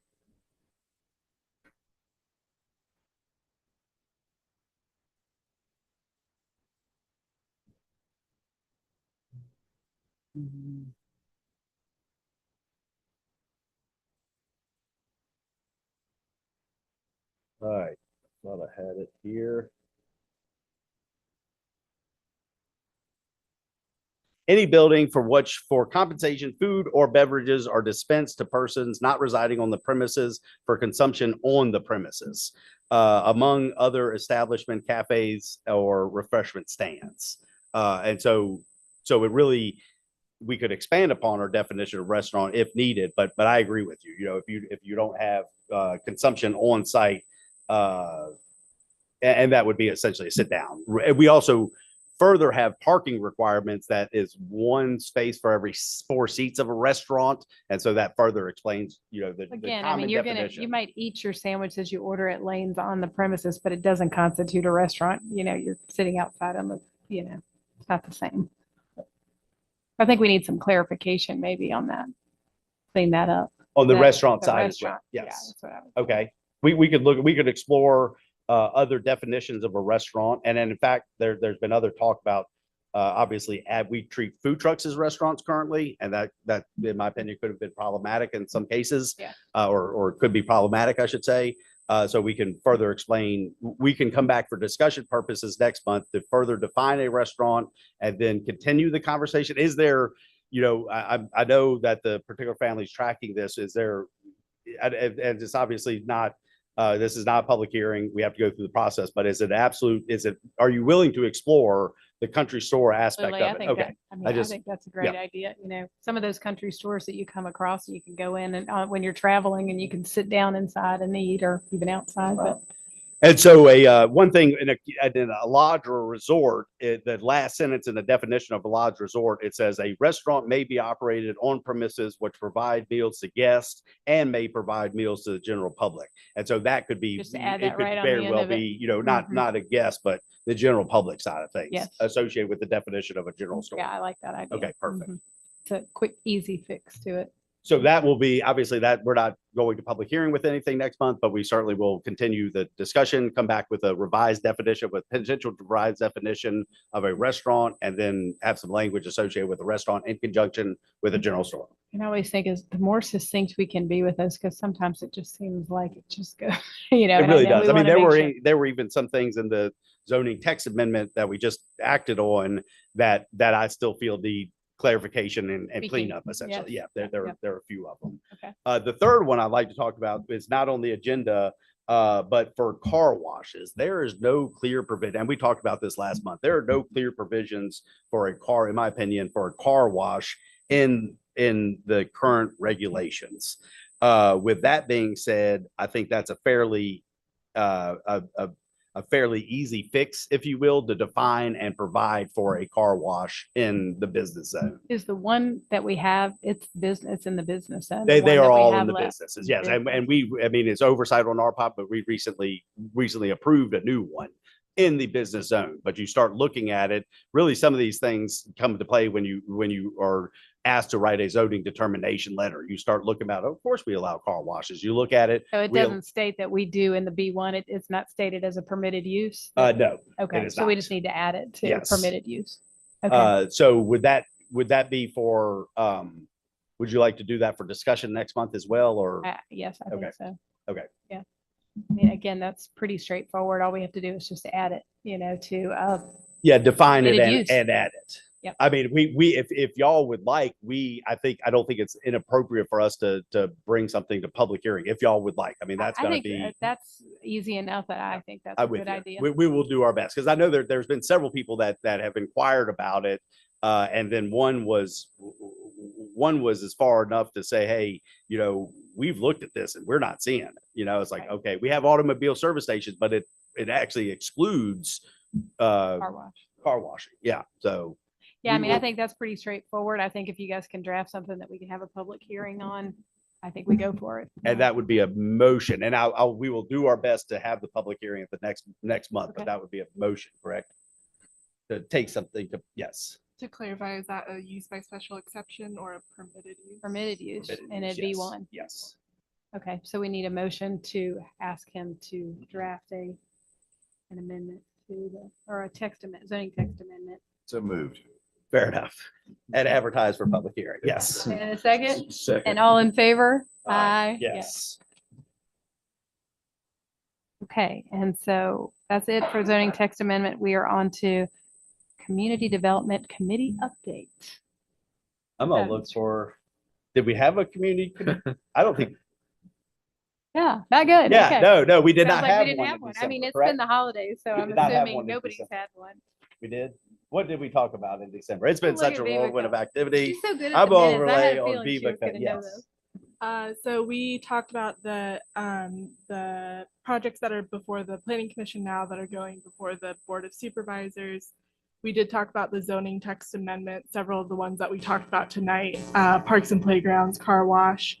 Another one that was brought up that may be discussed in the future is farm machinery repair. We did talk about that one at the last. I think we did planning talk about that for commission. the last one, yes. So, and then the rest are all the same as what we talked about tonight. When was this meeting? On December 18th. I know, I'm with Mr. Kramer. I gotta be like, We're on I'm recalling it 2024. now. Move No, I on. remember sending the email out. I remember meeting now, but it has been a whirlwind of activity since that time. Remember, that's the problem. We had eggnog. Oh, yeah. Okay. That's the Christmas party. I went to. Anything else, Vivica, that we need to know about? We did discuss the solar committee, so everyone is on the same page with that.